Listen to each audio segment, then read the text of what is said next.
এই গরমে সবার একটু ঠান্ডা ঠান্ডা খেতে ইচ্ছে করে, তাই না? তাই আমি বানাচ্ছি চকলেট আইসক্রিম। চলো রেসিপিটা দেখে নেওয়া যাক। প্রথমে দুধটা ভালো করে ফুটিয়ে নিলাম, গরম করে নিলাম, তারপরে একটু আমুল দুধ মিশিয়ে দিলাম। এবার দুধটা কিছুক্ষণ ফুটিয়ে নেব।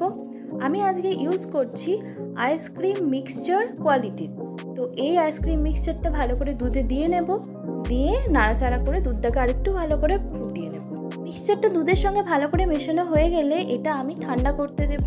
4 ঘন্টার জন্য এটা ডিপ ফ্রিজে রেখে দেবো। আইসক্রিমটা যখন অল্প শক্ত শক্ত হয়ে যাবে তখন আমি একটা মিক্সচার গ্রাইন্ডারে আবার গ্রাইন্ড করে নেব। যেহেতু আমি এটা চকলেট আইসক্রিম ব্যবহার করছি সেই জন্য আর আলাদা করে কোনো চিনি অ্যাড করছি না।